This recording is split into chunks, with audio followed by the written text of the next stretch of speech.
Olá, sejam bem-vindos a mais um podcast Conversa com Luana Ribeiro. E hoje nós vamos falar de uma coisa deliciosa. Vamos falar de uma bebida dos deuses, que é o vinho. Nós convidamos o Alisson Sommelier, uma pessoa que é especialista em vinhos e bebidas. Sommelier não é especialista apenas em vinho, mas em bebidas, não é isso? Exatamente, bebidas, que chama bebidas espirituosas, né? Destilados e charutos, chocolates. Bem, Conhaque. Conhaques. Conhaque combina com charuto? Combina. Vinho também. Vinho também. Então, ele, além de sommelier, que isso aí é uma paixão, um hobby que surgiu na vida dele, ele é policial rodoviário federal e dedica nas horas vagas a estudar sobre vinhos. Já fez vários cursos sobre vinhos e vai falar sobre esse assunto que vem crescendo cada dia mais. As pessoas estão criando um hábito melhor de tomar um vinho.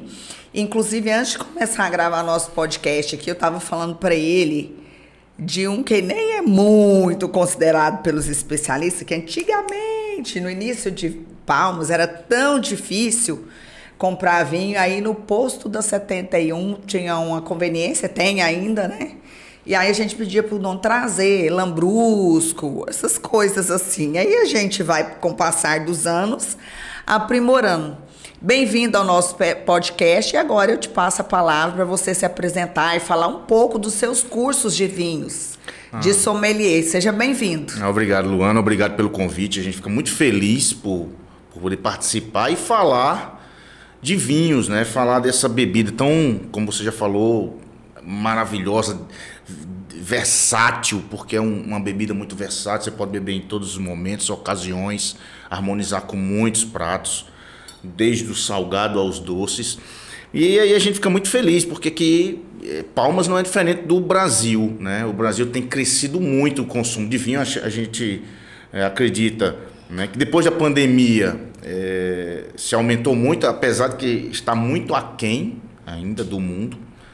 E eu estudo vinho há muitos anos. A gente começou como todo mundo. Começa ali na faculdade, bebe aquele canção, bebe sangue de boi, toma os porres, né? Aqueles Cantina vinhos, das Trevas. Cantina das Trevas, sangue de boa. É isso aí. E aí depois eu sou químico, professor de química. Então tem esse segredo aí, essa magia então por trás. Isso ajuda muito. Fui professor de química por muitos anos e na época eu gostava de tomar um vinho ali, mas como muita gente não sabia o que estava bebendo. Simplesmente bebia porque gostava da bebida, né? É saborosa, é legal, é elegante. Tem uma série de fatores que envolvem o vinho ali que faziam com que eu gostasse de bebê-lo. E por muitos anos foi só isso. Mas depois eu disse, rapaz, eu vou estudar. Quando a internet aumentou, né, e assim, o acesso, a gente teve acesso mais a informação. A informação. Aí eu fui buscar essas informações e aí fiz alguns cursos. Fiz um curso que chama Wine Spirit Education Trust, que é uma escola da Inglaterra de vinhos, né? Uma das mais conceituadas do mundo. Uau! E ele tem 4 níveis, né? de formação. Eu fui até o 3º nível, o 4º nível, até pouco tempo tinha que ser fora do país, tinha que viajar para a Inglaterra, tinha que ter inglês fluente, que ainda estou caminhando nisso. Mas o nível que a gente fez é um nível bem aprofundado. A gente estuda muito a questão das regiões, né? Não é só o vinho em si, mas as regiões produtoras. É um pouco de geografia, um pouco de biologia, tudo junto para entender bem o vinho. É uma ciência. É uma ciência, né? Tanto que a pessoa, né, que é especializada em produzir o vinho tem um nível superior para isso, é um enólogo. Então é um curso superior para ser enólogo. Quem não tem curso superior não é enólogo, é simplesmente um enófilo, uma pessoa que gosta de vinho. Eu sou um enófilo e estudo, mas não posso dizer que sou enólogo porque é um nível superior. E sommelier é aquele que trabalha com vinho, né? Todo sommelier é um enófilo, porque gosta de vinho. Enófilo é aquele que gosta. E você gosta tanto que sua esposa tem uma loja de vinhos. Aí juntou minha esposa é advogada, mas aí tinha uma loja de vinhos. Vamos comprar. Aí a gente comprou e a gente tá lá ajudo ela lá na loja, né? Dou a consultoria. E tá lá a Casa do Vinho aqui em Palmas. Aonde fica a Casa do Vinho? Na 404 Faz Sul. sua propaganda aí. Ali na 404 Sul, na 41, né? Do lado da Casa do Padeiro. Do lado da Casa do Padeiro, naquela avenida LO11 que vem ali do César Maia em direção ao Açaí. Fácil de achar. E aí a gente foi estudando, fiz o curso de sommelier da Associação Brasileira de Sommelier do Rio Grande do Sul. E... Pois é, o Brasil hoje tem excelentes vinícolas, né? Excelentes vinícolas. O vinho brasileiro, sim, melhorou muito. Considerável. Tem vinhos, né, premiadíssimos. Tem um longo caminho ainda a percorrer, mas melhorou, principalmente a questão dos espumantes. A gente tem uma denominação de origem hoje no Brasil de espumantes. Não sei se as pessoas que estão nos vendo e nos ouvindo conhecem o que é essa questão da denominação de origem. Porque pode contar tudo pra gente. Quando eu falo, por exemplo, em vinhos da França, eu pego uma garrafa de vinho e vejo vinho da França. Se só está escrito isso, aquela uva ela pode ter vindo de qualquer lugar da França, vinho de France. E pode, inclusive, ter sido feito em qualquer lugar, ou de qualquer jeito, sem muita regra. Quando eu pego um vinho com denominação de origem, que isso vai mudar um pouco em cada país, uns chamam apelação de origem controlada, outros chamam DOC. A gente vê um vinho que tem DOC, ou DOG. Sim. O que isso quer dizer? Isso quer dizer que aquele vinho ele tem uma legislação naquele lugar que ele só pode ser feito daquele jeito. Então, quando eu pego um vinho francês com o nome Bordeaux... Que são os melhores da França. Os melhores da França, né? Eu já tenho umas opiniões, assim, eu gosto da Borgonha. Eu gosto da Borgonha. Sim, que também. É uma outra denominação de origem, com uvas diferentes. Em Bordeaux a gente tem Cabernet Sauvignon, Merlot geralmente são mais encorpados. São mais encorpados, porque quando eu já vou para Borgonha, eu já tenho Pinot Noir, Chardonnay. Mas em Bordeaux tem vinhos extremamente tradicionais e os mais caros, né? Assim, a gente tem os vinhos brancos doces, como o Sauternes, né? Que é um vinho, é um néctar dos deuses, um vinho feito de uma forma especialíssima, com uva passa, que foi atacada por um fungo no pé, e ela vira uma uva passa ainda no pé. Isso é uma coisa muito especial, é um vinho doce. E aí as pessoas dizem, vinho suave é ruim. Os melhores e mais caros vinhos do mundo são doces. É mesmo? Isso para mim é uma novidade, que eu gosto de vinho seco. O vinho conhecido como vinho dos reis, o vinho dos reis é um vinho chamado Tokaj, é um vinho húngaro doce. Olha, novidade para mim, tá vendo? Todos os dias aprendendo. É um vinho doce, é o vinho dos reis. É um vinho maravilhoso. Eu tenho dificuldade com coisas doces. Eu gosto de coisas que não têm açúcar, mas isso, assim, é um paladar que hoje virou moda, né? Mas o meu é desde criança. Então, eu tenho uma preferência pelos vinhos, mas eu não conhecia. Agora eu fiquei curiosa, eu quero conhecer. São vinhos de sobremesa. Então, não são vinhos para eu abrir uma garrafa. Ah, vinhos de sobremesa. São vinhos de sobremesa.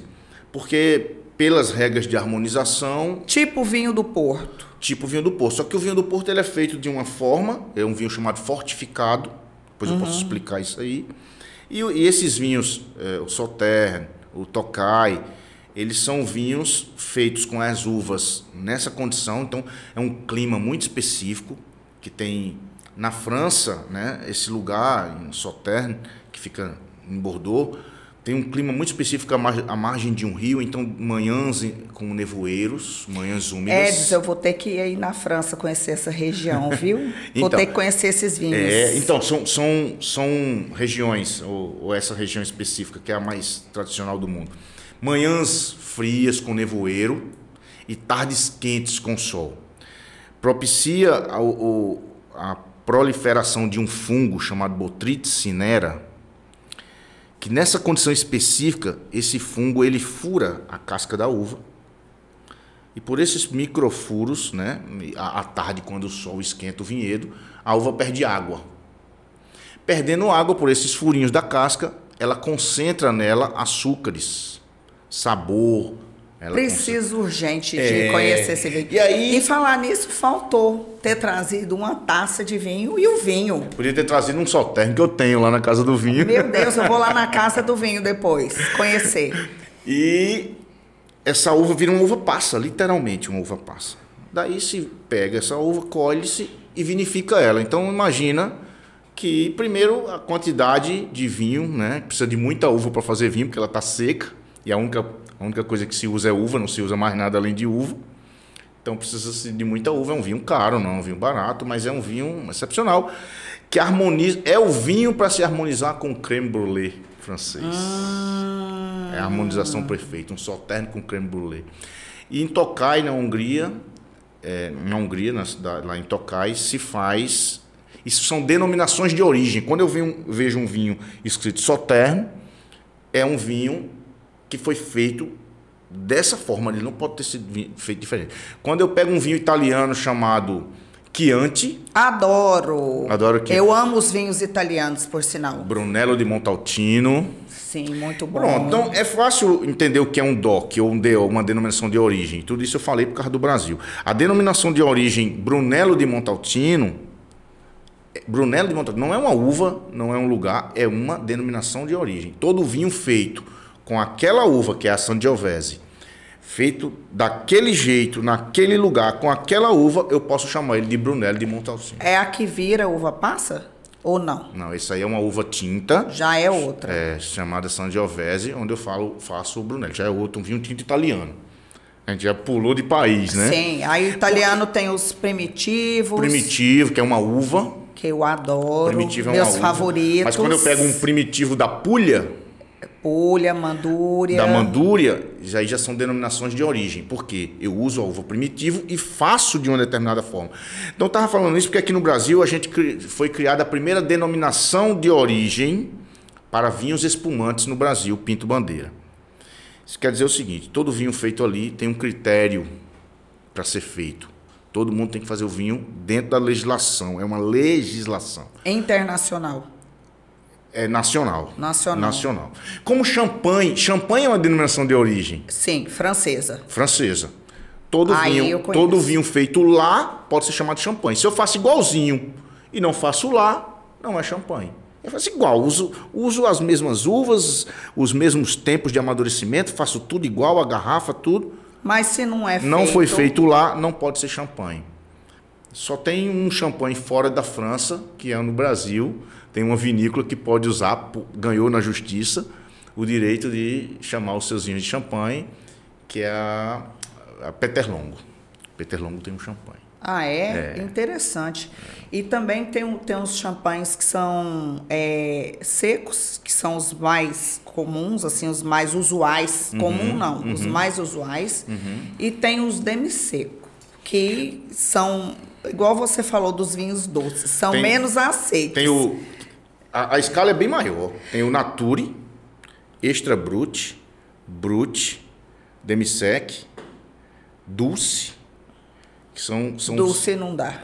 São muito doces. Demi-Sec é bom demais. Demi-Sec, os Bruts. Os Bruts tem que ser... Tem gente que não gosta, mas ele tem que ser servido extremamente gelado. Tô certa? Bem gelado. Assim, pra gente que é gelado. Temperaturas ali de 8 a 10 graus...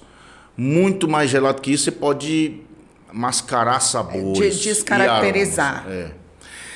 Então, essa escala de dulçor, que vai do Nature até o Dulce, dos espumantes, inclusive do champanhe, define a quantidade de açúcar que ele tem. O Nature, ele tem de 0 a 3 gramas de açúcar por litro de vinho. E aí ele não é adicionado nenhum açúcar, é o açúcar próprio da uva. Da uva ali que ficou, as leveduras não conseguiram transformar tudo em álcool. E os dulces, no final, quando eu faço a segunda fermentação na garrafa, no final, quando eu tiro a última tampa, que eu vou colocar a rolha definitiva, eu adiciono um licor, que a gente chama licor de expedição, que leva um pouco de açúcar, e isso vai que dá a escala de açúcar que o produtor quer. Ai, que fantástico. E os vinhos, porque antes os vinhos tintos eram os carros-chefes. E hoje os brancos parece que estão alcançando um local no gosto das pessoas. Eu amo os brancos. 75% do mundo, isso é um fenômeno mundial, tomam tinto. Tinto 75% do consumo de vinho no mundo é tinto. Mas os brancos, eles têm o seu papel e o seu lugar, porque são vinhos muito refrescantes, né? E Palmas, por exemplo, que tem um clima quente, o vinho mais apropriado para a gente tomar na maioria das vezes aqui em Palmas é o branco. No Brasil, quase todo. O brasileiro não gosta muito. A loja... Por quê? Isso é cultural? Isso aqui só no Brasil ou em outros países assim? No mundo todo, no mundo todo. É tanto que os rosés também estão ganhando agora... Um lugar no mercado. Um espaço, né? E estão se fabricando mais rosé, mas o pessoal gosta mais de tinto. Alguns por fatores de saúde, porque tem resveratrol, tem no tinto, aquelas substâncias que dizem antioxidantes. Antioxidantes que ajudam a emagrecer. Estão mais presentes no tinto. Talvez tenha alguma influência. Mas também a história do vinho tinto... Que não deixa as artérias entupirem. A história do vinho tinto ela é mais antiga. Começou-se vinificando uvas tintas. E falar, porque nós temos Baco, que é o deus do vinho romano, e o grego, Dionísio. Que é o Dionísio. É isso. Que aí é da época dos deuses, é a bebida dos deuses, né? É a bebida dos deuses, é a bebida que se tomava. Tem uma época em Roma que não se bebia água, bebia vinho. Pois é, inclusive em toda a Europa, eu vi até uma artista que estava no podcast falando sobre quase não toma refrigerante nos países europeus. E é verdade, quando você chega nos restaurantes, a preferência é vinho. Inclusive tem as garrafinhas pequenininhas, que é uma taça, que é muito cultural em toda a Europa, que eu acho assim interessante. Então, ao invés do refrigerante na hora das refeições, é a garrafinha de vinho. Muito mais saudável. É bem cultural, né? Bem cultural. E aqui no Brasil, essa cultura está entrando aos poucos, está ganhando mais espaço. Só para você ter uma ideia, o Brasil... Mas o refrigerante ainda impera no Brasil. O Brasil, no ano passado... o consumo de vinho per capita no Brasil foi 2 litros por pessoa, per capita. Eu devo ter contribuído com isso, ó. Para você ter ideia, a Argentina gira em torno de 20 e poucos, 23 litros por pessoa. Países como França, Portugal, Itália passam de 40 litros por pessoa ano, né? Então a gente está em 2 litros, está muito longe. O maior consumidor de vinho em termos absolutos do mundo é os Estados Unidos. Os Estados Unidos bebem... é os Estados Unidos? Em termos absolutos, quantidade. Quantidade, sim.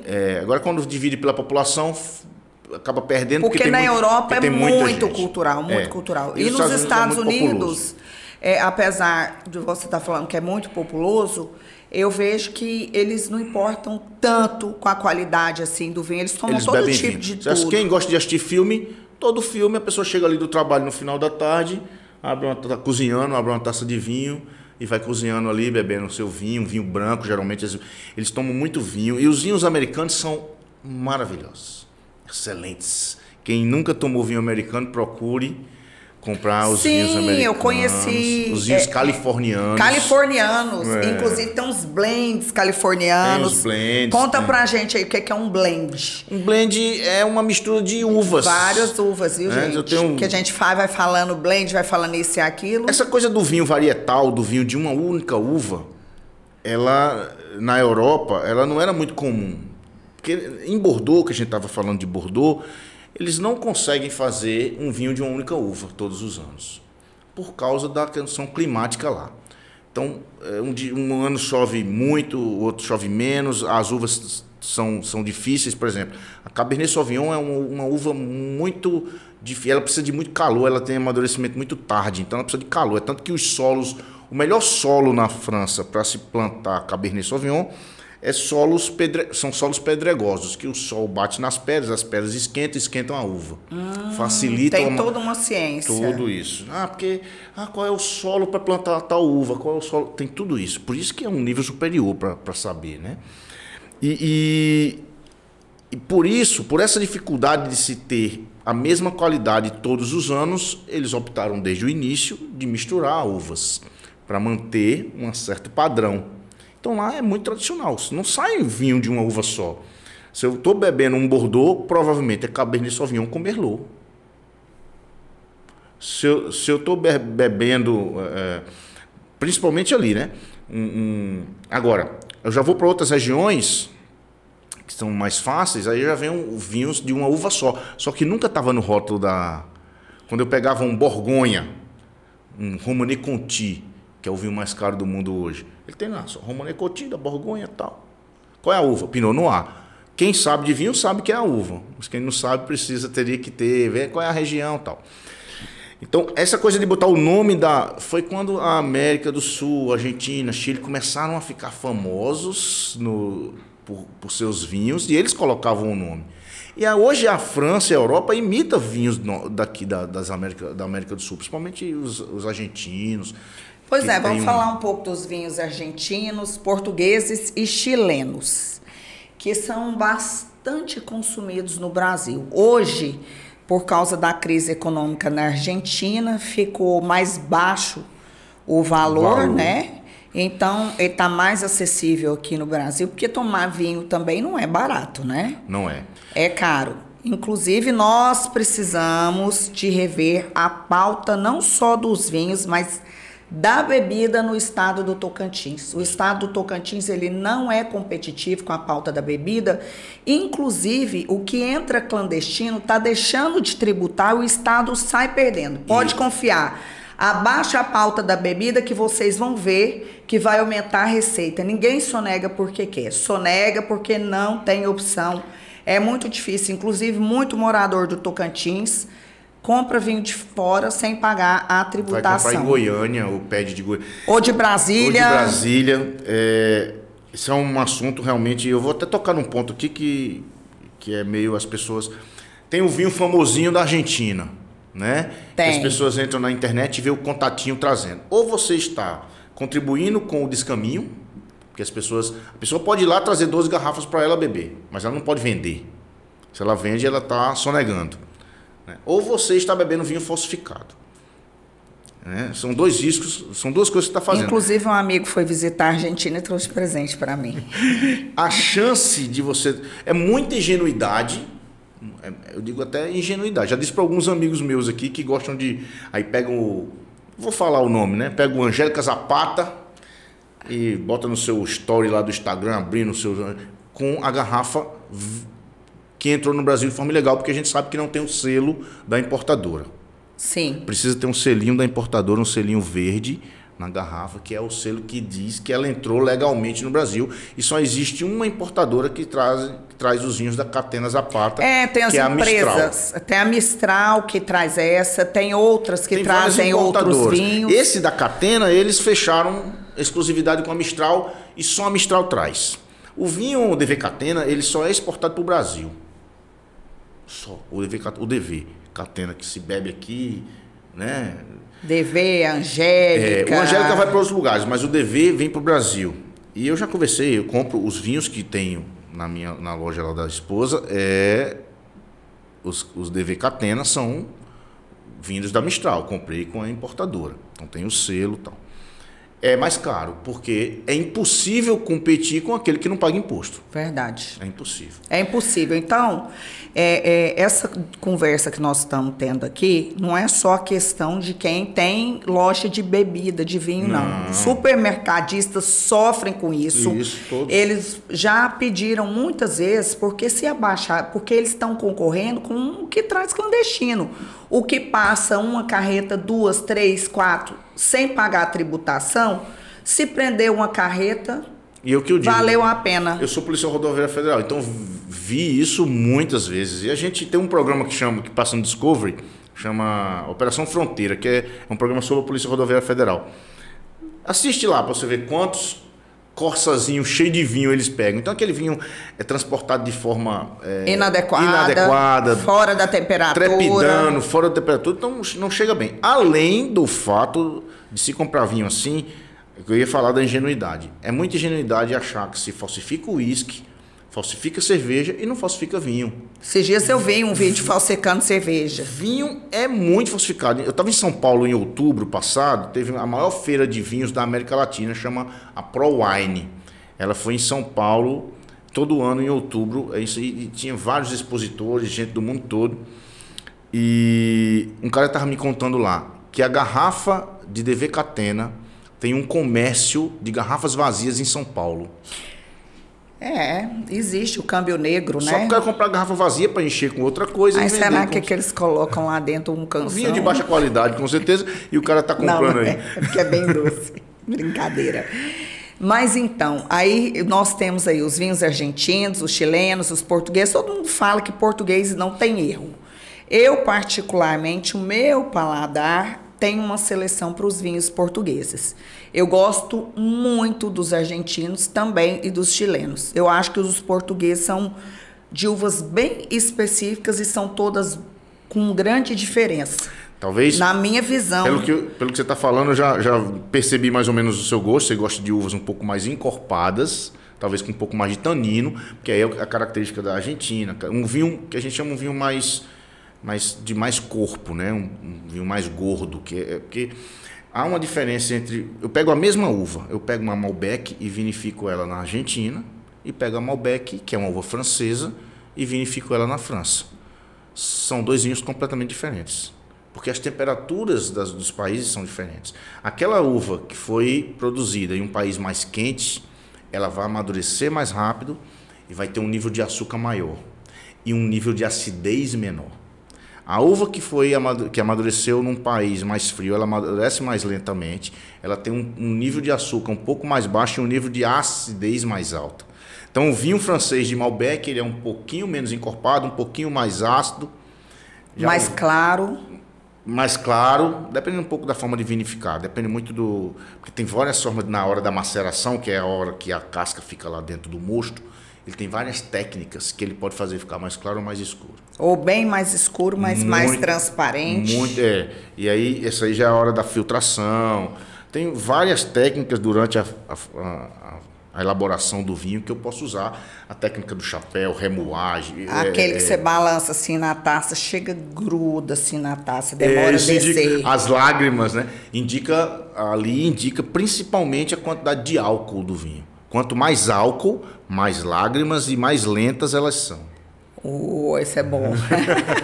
As lágrimas então, lentas. O vinho português, ele também a maioria deles é com blend, tem a uva tradicional deles, que é a Touriga Nacional, né? Bom, você está falando aqui, eu estou achando que não está valendo, que nós vamos ter que fazer outro podcast, trazer uma de cada para a gente provar. Pode ser. Aí faz uma degustação aqui, degustação, e vê a diferença. Isso que eu falei é muito gritante de um vinho feito num país quente, quando a pessoa põe as duas, eu não preciso nem dizer qual é, você prova e já diz, esse aqui é do país quente, esse aqui é do país frio. Pois é, tem essa questão também que você vai aprendendo as técnicas. Então, você pega um vinho aqui e outro aqui, sem rótulo, você identifica. Um dos cursos que eu fiz, esse curso do W7, é um dos testes para passar no curso. Eles te colocam taças na frente, você tem que acertar ali as características organolépticas daquele vinho. Então, você tem que acertar. Se você não acertar, você não passa na prova. Ou seja, só tem uma forma... Degustando, tomando vinho. A gente diz que aprende, já vi que você sabe bastante. Por quê? Um pouquinho. Porque só tem uma forma de aprender vinho. A gente chama litragem. Se não tiver litragem, não sabe de vinho, tem que beber. Que não é muito difícil, não né? Não, porque é muito bom, né? E tem caído muito, assim. Qual que é a preferência, assim, na sua percepção do tocantinense? Porque o tocantinense hoje está consumindo muito mais vinho. Inclusive, quando a gente estava falando na tributação, eu lembrei aqui que a gente já teve a Wine, que é a maior distribuidora de vinho da América Latina. Infelizmente, por questão tributária, ela foi embora do estado Tocantins. Briguei muito, mas não deu. O tocantinense, assim como o brasileiro, de uma maneira geral, gosta muito dos argentinos, dos Malbecs argentinos. Porque é um vinho que cai muito bem com a nossa culinária, principalmente com carne, churrasco. Isso, vamos falar também, foi importante você ter falado, porque você conhecer dos vinhos também é saber com o que ele harmoniza bem. Que ele harmoniza. Então, há uma regra de ouro da harmonização, para você não errar muito. Na verdade, deixa eu me corrigir para eu não ser o enochato. É isso que a gente tem que afastar. É o cara cheio de regra, porque isso afasta as pessoas do... você tem que beber assim, tem que pegar desse jeito. Isso já foi assim, não deve ser mais. É isso que todo mundo que trabalha com vinho hoje quer desmistificar. é que o vinho, ele tem um ritual, é bonito, é legal, mas não é necessário nem obrigatório, né? Beba no copo que você quiser. Eu tenho o Instagram da loja e eu faço alguns vídeos lá para minha esposa, falando de algumas curiosidades e faleces de taça, de copo, e falo de tudo. Tampa de rosca, tampa de rolha. Aquele vinho que eu abro então, assim. Conta pra gente, que isso aí é um tabu. Tampa de rosca e tampa de rolha. Conta. O vinho de tampa de rosca serve? Presta? Demais, demais. Olha só. O 95% dos vinhos. Aí eu vou falar do maior tabu do mundo dos vinhos. Qual é o maior tabu do mundo dos vinhos? Qual é pra você? O maior tabu, a maior lenda do mundo dos vinhos, qual é? Que a tampa de rolha... Não, tem uma maior ainda. Vinho, isso tem até frases. Eu sou como um vinho, quanto mais velho, melhor. Isso é a maior mentira que existe. E na vida também. Na vida também. Você sabe por quê? Eu vou até fazer um podcast falando por isso. Todo mundo, é lindo envelhecer. É legal que você tá vivo. Mas a gente vai puxando, gente. Pelo amor de Deus. Não é verdade que... Então não é verdade, viu, gente? Tá vendo? Vinho, quanto mais... 95% dos vinhos estragam em alguns anos, poucos porque anos. Não são acondicionados bem? Não, porque não envelhece não mesmo. Foram feitos para envelhecer. Igual a gente. Não foram feitos para envelhecer. O vinho, para ele ter longevidade, esse é um vinho de 50 anos, já tomei um vinho de 71 anos perfeito, eu tomei. O vinho, para durar esse tempo, ele tem que ser feito para isso. Então, é tanto que se eu pegar ele com 5 anos, ele vai estar tão quadrado, cheio de arestas, que ele não está bom ainda, ele não está arredondado. Então, ele vai ser muito agressivo ainda na boca. Ele precisa daqueles anos. Um Brunello, quando ele termina de vinificar, ele fica 5 anos na adega antes de sair. Ele não sai antes de 5 anos. É o tempo mínimo para ele estar mais ou menos... Porque ele é feito assim, ele é feito para isso. A maioria dos vinhos econômicos, esses vinhos que são acessíveis, 80, 60 reais, 100 reais, esses vinhos, chegou na prateleira, pode beber, não tem... Os vinhos jovens. Aí você chega, pega um vinho de 60 reais, você chega no supermercado, numa loja, qualquer lugar que você vai comprar um vinho lá é 60 reais, você olha, 2010, nossa, que maravilha, vou levar esse, tá uma pichincha, um vinho de 2010 por 60 reais, tá ruim. Certeza. E olha, você falou dos vinhos que se chegam, a pechincha, tem a questão do reserva e do reservado. Explica pra gente aí, porque o povo toma um reservado assim, sem saber o que tá tomando. Reservado foi uma jogada de marketing chilena. O nome reservado foi uma jogada de marketing chilena. Na verdade, no Chile e na Argentina não há legislação que defina o que é reserva e gran reserva. Não há. Então, explica aí o que é o gran reserva e o reserva. Eu vou explicar pela legislação da Espanha, que é a única que tem. Um vinho reserva, na Espanha tem 4 níveis de vinho. O vinho jovem, que não tem nenhuma passagem por madeira.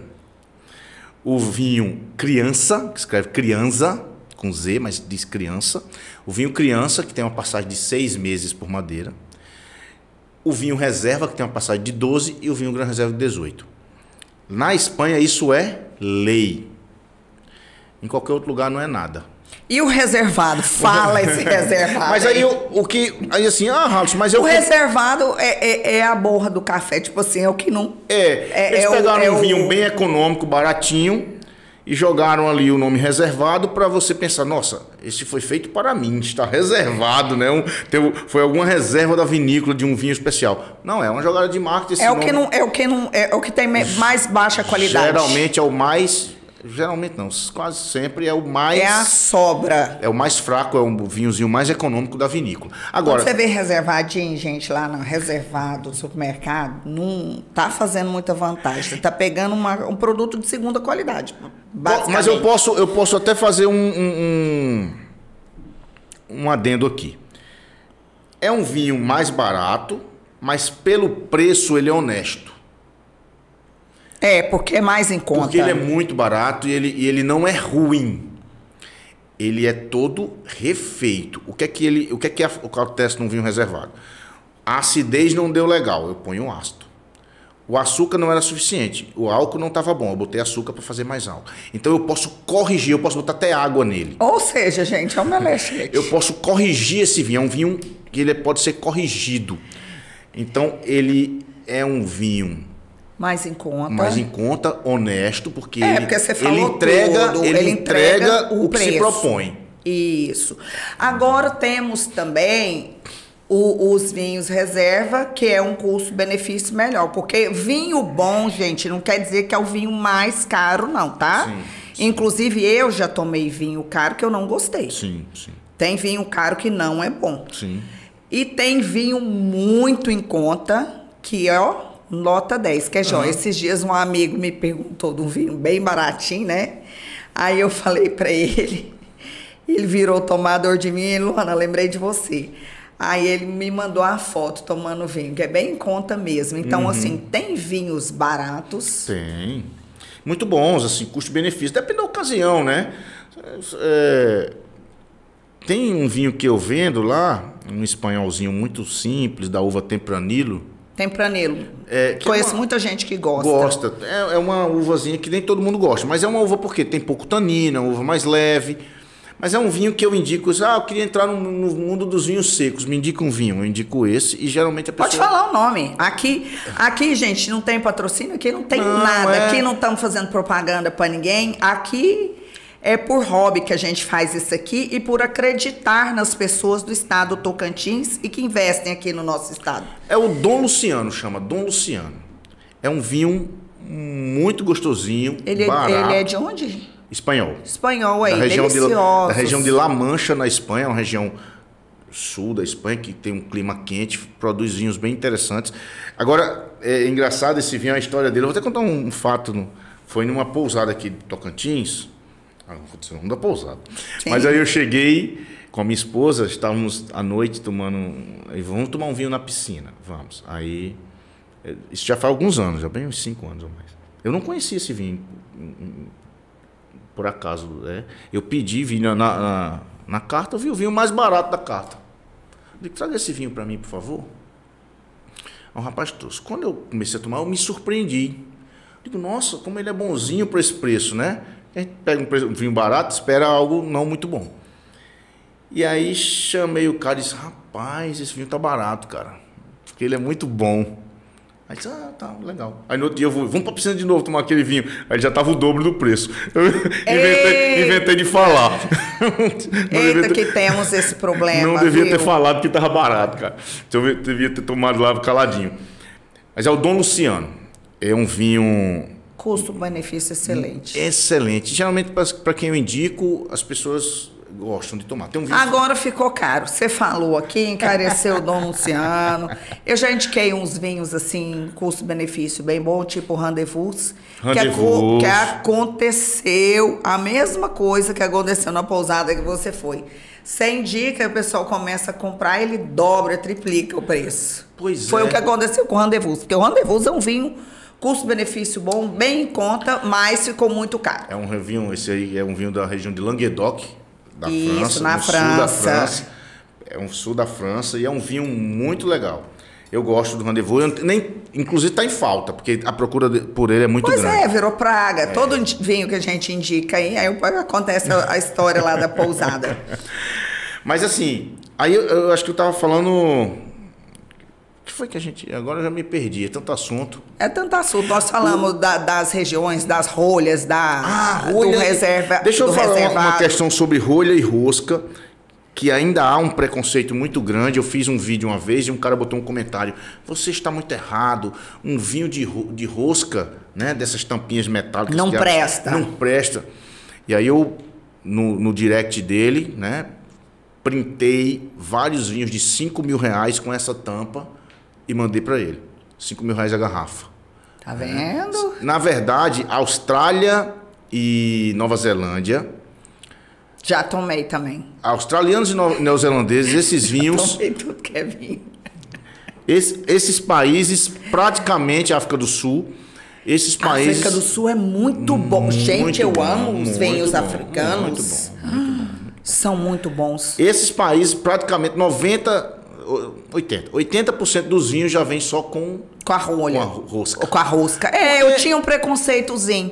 Mas aí você aprende. Eu aprendi uma coisa, porque como eu não sou enófila e nem sommelier, eu vou pelo paladar. É bom, Gostou? Eu gostei. Tem um vídeo engraçadíssimo daquele rapaz lá do comediante, o Paulo Gustavo, né? Paulo Gustavo, maravilhoso. Aí ele chega, vinho.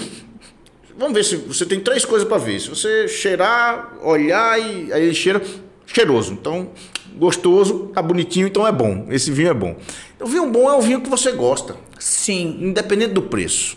Sim. Como vinhos vou comprar um vinho de R$1.000 porque para comemorar alguma coisa e vai ser excelente. Pode não ser. O seu paladar não pode estar pronto. Sim. Ou até mesmo estando pronto pode não gostar daquele vinho ali. Né? É um caminho. Agora é um caminho meio sem volta. Você começa a crescer o preço dos vinhos, você vai vendo diferenças que realmente tem. Sim. Né? Como diz Dona Belisa, minha mãe, ela fala, quando a gente aprende o que é bom, voltar para trás é difícil. Agora veja a diferença de preço e de qualidade de um vinho desse. Até qualquer pessoa vai entender o que eu vou dizer. Um vinho barato, onde é que a uva é plantada? É plantada numa planície. A colheita é mecânica. Né? O vinho caro é plantado numa encosta, com a orientação para o sol ideal. A colheita é manual, não passa máquina ali, porque é numa costa íngreme. Sorzinho da mão, né? Deve ajudar. Então, tudo são coisas. A planta, no vinho econômico, ela dá muitos cachos por planta. No vinho, né, mais caro, de melhor qualidade, eles limitam a quantidade de cachos por planta. Por quê? Porque se eu tenho muitos, eles limitam tudo, né? Cortam as folhas. Gente, se é caro, tem um motivo. Para que a planta dê tudo que ela tem para aquele único cacho. Se tem vários cachos, vai dividir a qualidade entre os cachos, entendeu? Aí, tá vendo, gente? Tem um porquê de ser caro. Tudo a questão da... Eu tenho um amigo que ele gosta muito, muito, muito de vinho. E aí ele fala, esse vinho aqui é bom, ele é buracudo. Se você pegar no fundo da garrafa, se for buracudo, é bom. Como é que é? O buracudo é bom ou é lenda? É lenda total. Aquela garrafa grossa, pesada, buracuda. Olha, eu sou um dos caras mais inteligentes que eu conheço, não. Se isso fosse verdade, eu ia fazer um vinho ruim, botar numa garrafa com um fundo bem fundo, e o meu vinho ia ser bom por causa disso? Não é a garrafa que faz o vinho ser bom. Né? Aquilo ali tem várias histórias em volta daquele fundo ali côncavo, né, da garrafa. Um deles é equilibrar a pressão da garrafa, outros é para que as borras do vinho, como tem uma parte, né, côncava, ela fica mais fácil de decantar, outras é para armazenar a garrafa, uma vai encostando na outra. Tem várias lendas, mas na verdade o que é importante é que isso não é verdade. Nem peso de garrafa, nem fundo de garrafa, nem grossura de vidro, nada disso diz se o vinho é bom ou ruim.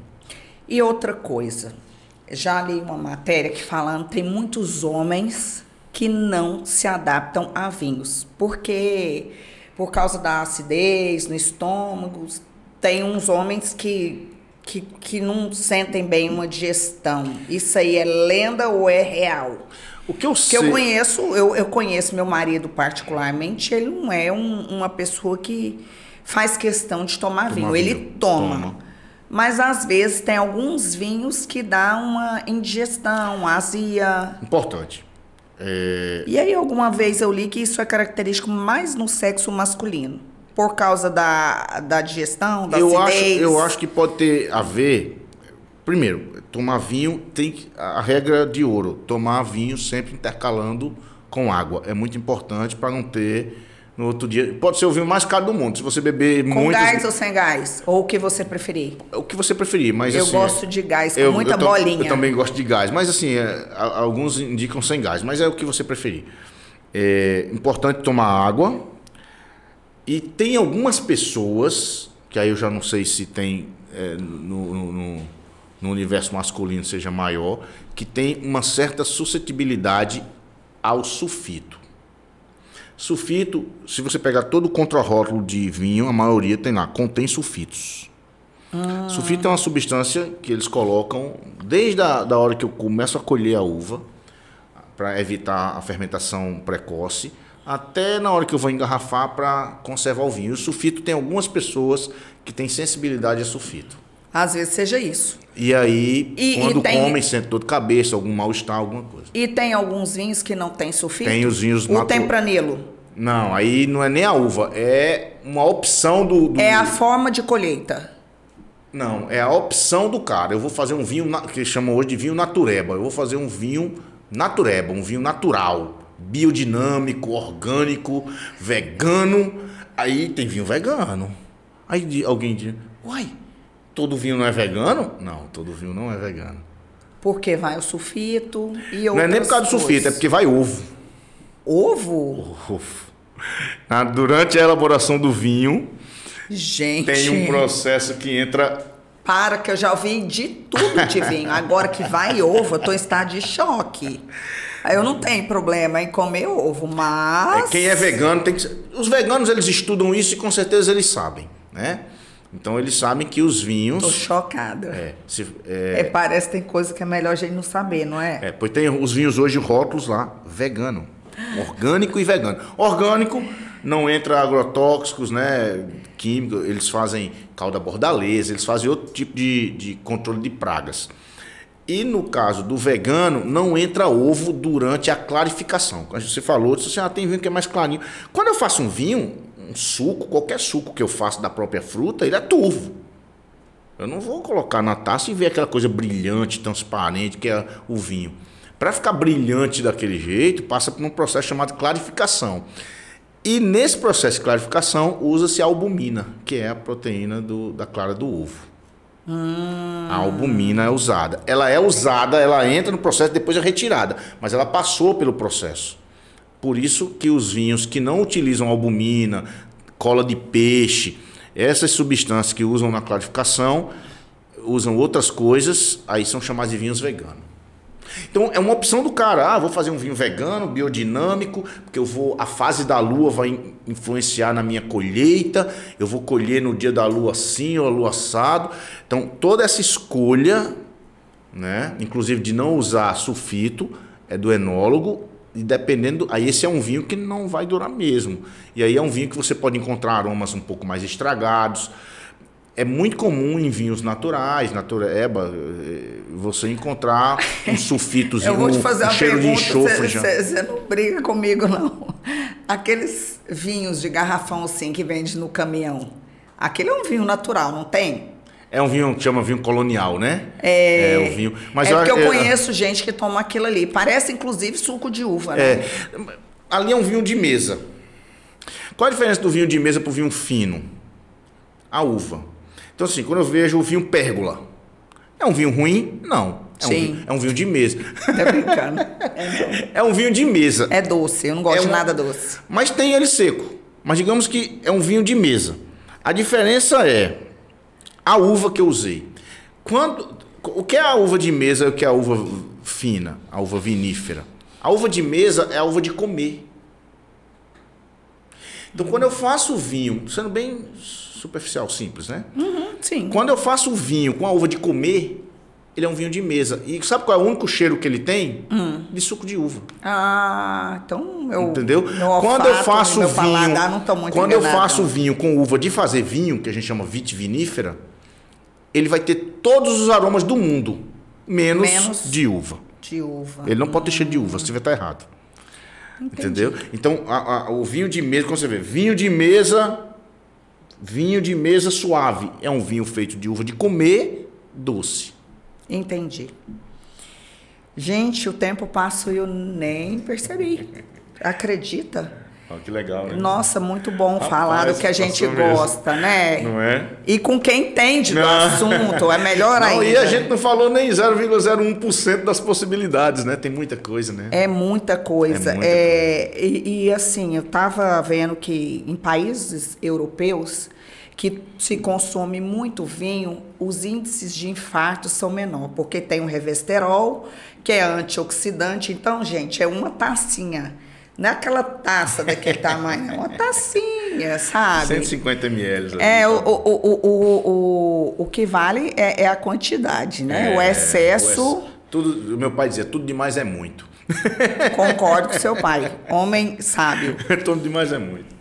É isso aí, gente. Foi muito bom o bate-papo. Igual mesmo. Você falou, tinha muito mais o que dizer, né? Porque é um assunto muito profundo e que cada vez estão se aprofundando mais e as pessoas estão criando uma preferência fantástica pelo vinho, até por não trazer tantos danos na saúde. Isso. Mas beber demais também não, viu, gente? Beba com responsabilidade.